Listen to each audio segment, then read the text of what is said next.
Olá, paz do Senhor. Bem-vindo ao programa Nossa Escola Dominical. Nós estamos dando sequência às lições bíblicas sobre oração. É a nossa revista do Programa de Educação Cristã Continuada. Chegamos hoje à lição número 8. Seja feita a tua vontade. Conheça o Programa de Educação Cristã Continuada, que é a maior novidade em termos de escola dominical no Brasil. Os nossos contatos estão aí na tela para você conhecer, participar com a sua igreja, com a sua família, aprender de Deus muito sobre a Bíblia e ainda ter a sua certificação em teologia. Hoje, como disse, lição número 8, já estamos bem avançados aqui na sequência de nossa revista Senhor, ensina-nos a orar.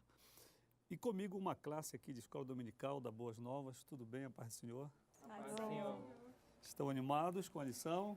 Sim. Seja feita a tua vontade. Hoje vamos estudar este assunto vital em termos de oração, a questão da vontade de Deus. Há pessoas que parecem temer, alguns de nós mesmos parecemos temer em algum momento em pedir que Deus realize a sua vontade, a vontade dele, plenamente em nossas vidas. Vou convidar vocês para a gente recitar juntos estas leituras iniciais da revista, da aula de hoje. O assunto da lição, vamos dizer, por favor? Seja feita a tua vontade. Texto áureo. Seja feita a tua vontade, assim na terra como no céu. Mateus 6:9. E temos também uma verdade prática, vamos dizer. Devemos orar buscando a vontade de Deus. Temos na lição uma leitura bíblica que está em Romanos, capítulo 12, versículos 1 a 3. Peço ao Rogério que leia, por favor.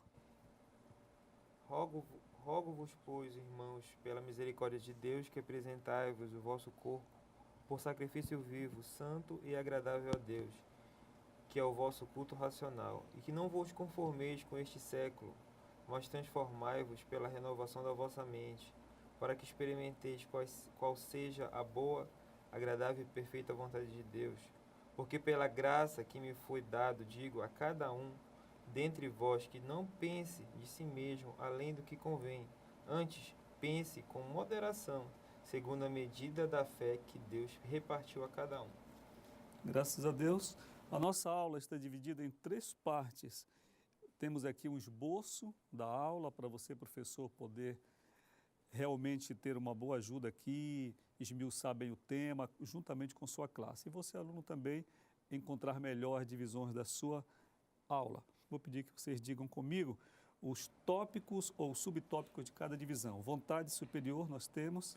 Seu nome é altíssimo, planos elevados, fé e humildade. Depois, no segundo bloco, vamos estudar vontade no céu. Os tópicos são recapitulando Gênesis, lugar de decisões, orando com o Espírito. Orando com o Espírito, perdão. No último bloco, nós teremos vontade na terra. As 3 partes são vontade na criação, vontade na igreja, vontade para você.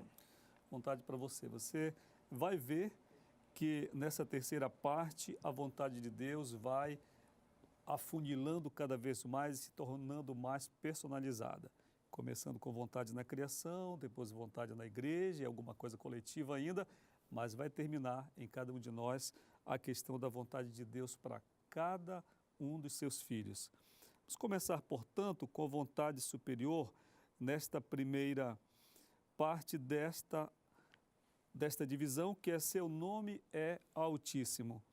Este tópico, ele nos remete para a questão da consciência que nós devemos ter, podemos e devemos ter, acerca do caráter elevadíssimo de Deus. Nós falamos em aulas anteriores aqui sobre a divisão teológica do céu em 3 segmentos. O primeiro céu, o segundo céu, o terceiro céu, segundo o que Paulo nos traz ao falar de uma revelação que ele teve e que foi até o terceiro céu. Então, os estudiosos da Bíblia fazem uma divisão para fins didáticos e de conhecimento também, a gente entender melhor a divindade, em que o primeiro céu, o céu das aves, das nuvens, da atmosfera, um segundo céu para um espectador sobre a Terra, todo o entorno do nosso planeta, então todo o universo, todo o cosmos. E o terceiro céu, a glória de Deus, o lugar espiritual, um reino diferente, uma dimensão totalmente maior, que algum escritor, David Jung Cho, até classificou e chamou de quarta dimensão.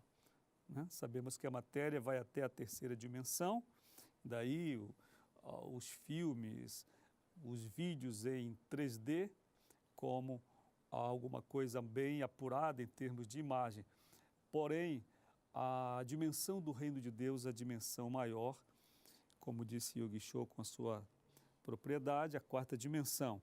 Pois bem, então um Deus que habita esse lugar que está sobre todos os lugares, ele recebe na Bíblia o nome de Altíssimo. Ele não é apenas o alto, ele é o Altíssimo, ou seja, aquele que está no topo, aquele de onde está e pela sua própria natureza contempla todas as coisas, sabe de todas as coisas.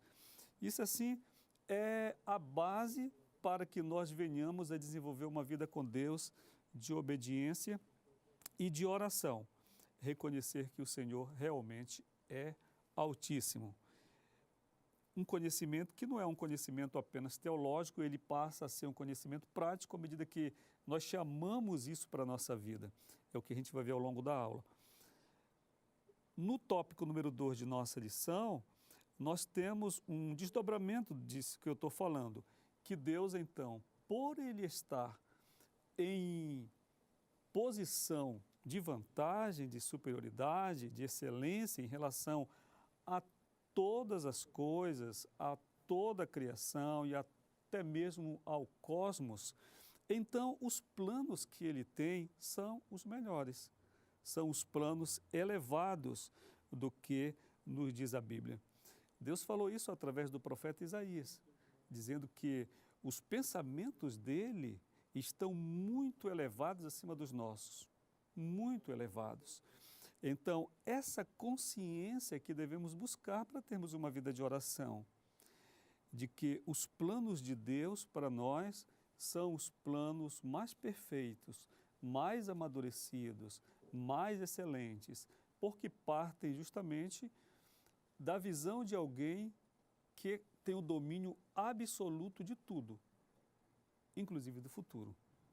Essa é realmente a base de uma vida de oração para ser desenvolvida a partir da vontade de Deus, se tornar uma vida de oração eficaz.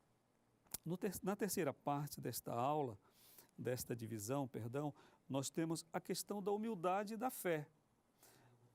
Quando a Bíblia diz que sem fé é impossível agradar a Deus. Claro, nós enxergamos o primeiro céu e sentimos até pela atmosfera, nós enxergamos parte do segundo céu, né? Veja que nós estamos situados, segundo a astronomia, numa extremidade, numa pontinha da Via Láctea. Né?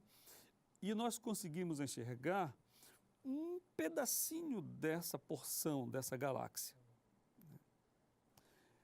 Inclusive, esse termo mesmo, Via Láctea, vem dessa expressão latina, caminho do leite, que durante as noites, sobretudo em lugares onde não tem muita iluminação, como nas cidades, onde há muita iluminação, não dá para ver, mas no interior, quando falta energia, em algumas noites é possível ver no centro do céu um caminho de estrelas. É como uma nuvem, você olha, parece uma nuvem, mas é um caminho de estrelas. Aquilo ali é um pedaço da Via Láctea que nós enxergamos, de nossa própria galáxia.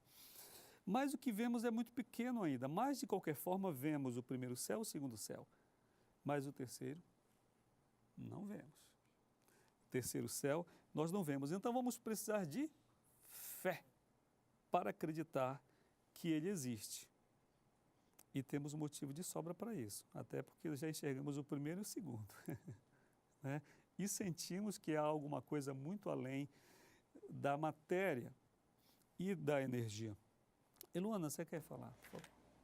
A gente tem que confiar, então, em Deus, na vontade dele e nos submetermos à vontade de Deus, né? A vontade de Deus. Então, entram esses dois elementos aqui deste tópico, a fé e a humildade. A humildade. Quer dizer, nós precisamos desse quebrantamento diante de Deus, nós precisamos dessa submissão, nós precisamos nos quedar diante de Deus ao orarmos, ao buscarmos a vontade dele para a nossa vida. Sobretudo porque a vontade de Deus é feita, é realizada através do amor. Deus é amor, então a gente pode descansar que Ele quer o melhor para a gente. A gente vai ao intervalo e volta já.